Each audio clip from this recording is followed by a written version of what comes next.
everybody. This is Morgan here with Positive Approach to Math. Moving right along in our equations topic, we are beginning lesson 5, solving proportions. So just a friendly reminder, if you click in the details below of this video, there will be a PDF that you can download so you can access these notes and either print them to write on them or a tablet to doodle and edit.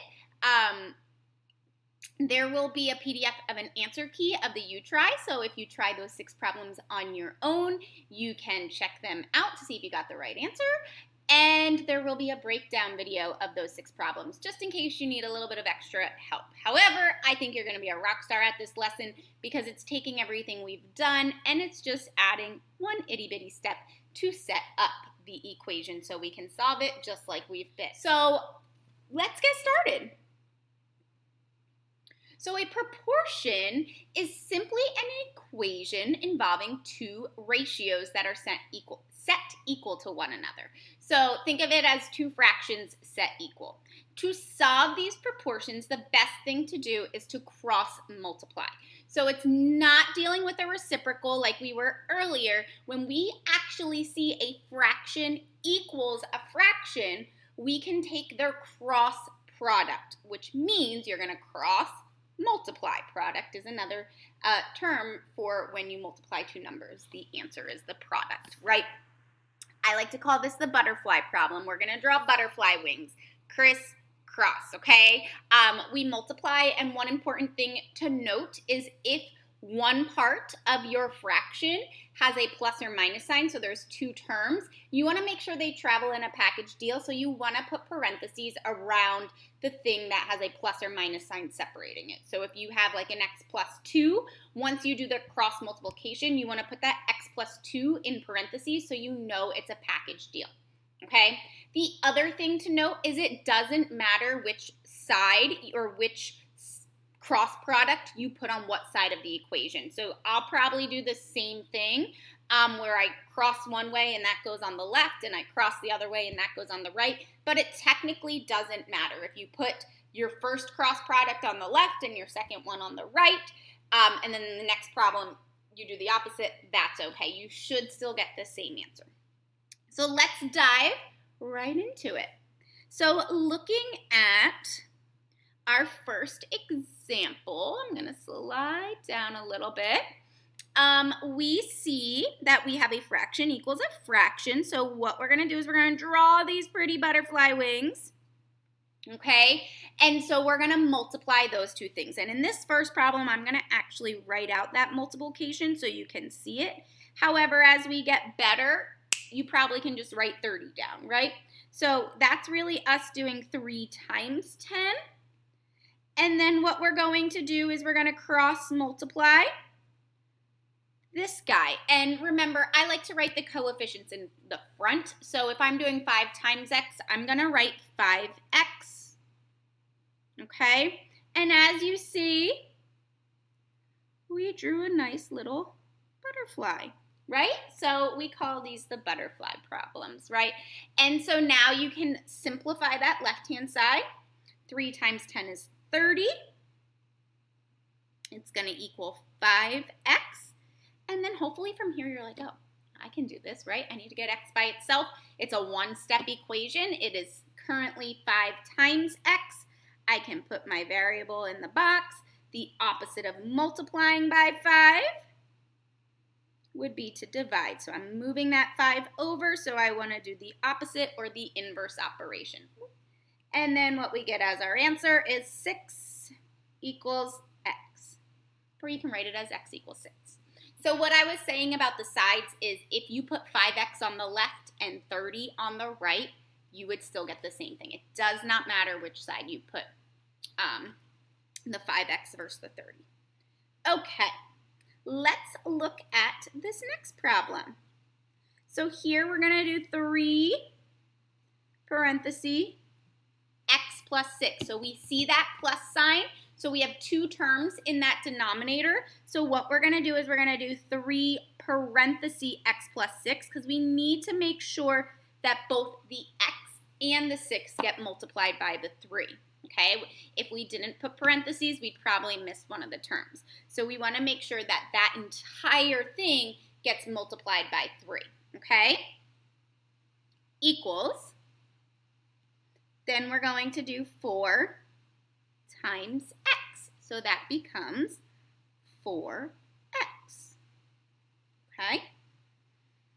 Now, do we have any distribution to do? And we do, so we're going to distribute. 3 times x will give us 3x. 3 times 6 will give us a positive 18. And on that right-hand side, we'll just bring down that 4x. Okay? Now, this is a problem. We did not really see this in lesson 4, where I think it would be wiser to move the variable to the right. And the reason being is there is no constant on the right. So it's going to save us a little bit of time and one less step. So it would not be wrong if you go to subtract the 4x. Just make sure in that case, because you don't have a constant on that right-hand side, that you would write plus 0. So you know that whatever you get on the left-hand side, you know to set it equal to 0. Okay? You will have one extra step if you go that direction.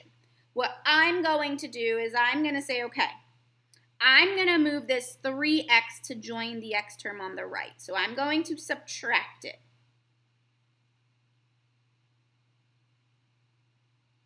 4x minus 3x will leave me with 1x.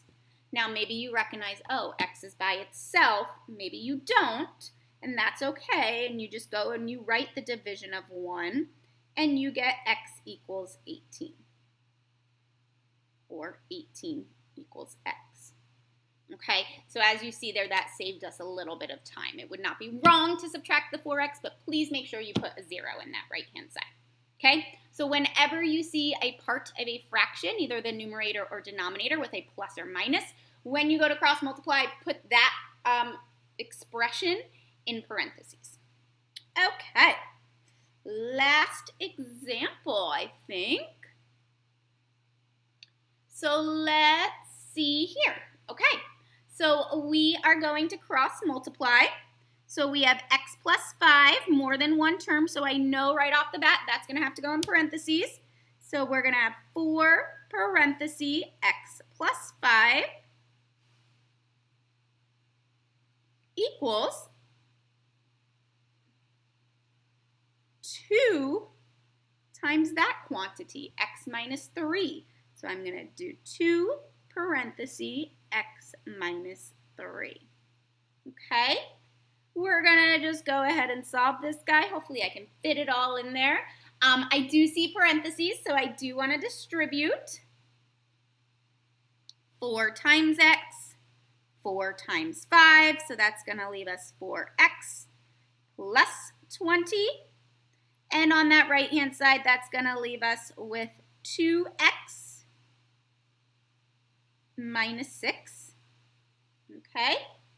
Now we are going to move our 2x over to the left. So I'm going to subtract that 2x.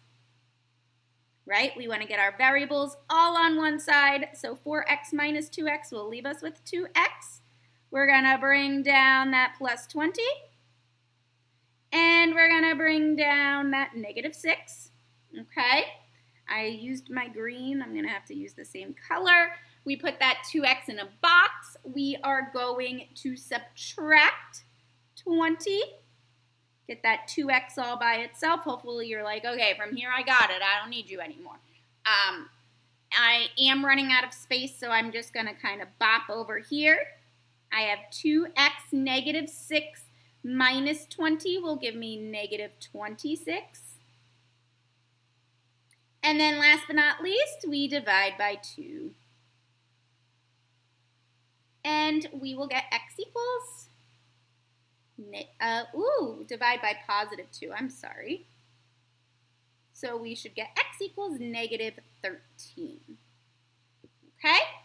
So that is all you have to do for proportions. You just got to add that cross product in at the start. But I know they look a little scary, but they're really not terrible because you have such a strong foundation with solving equations, okay?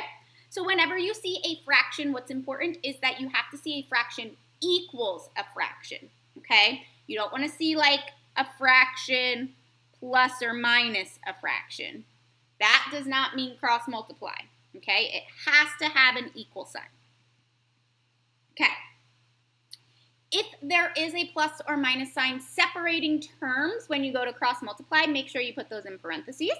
And when in doubt, once again, you can always check your work. I said you're going to see that over and over again.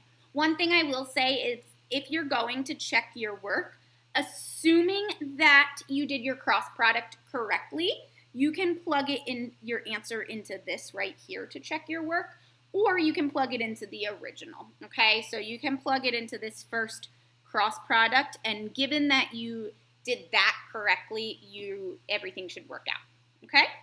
So I leave you with 6 problems to try on your own. So give those 6 problems a shot. Don't be alarmed if you're checking your work and say for number 1, I put 6x on the left and you put 6x on the right. No big deal, right? So we should still get the same final answer, okay? So it doesn't matter when you cross which one you put on the left and which one you put on the right. Don't forget your parentheses and keep up the great work.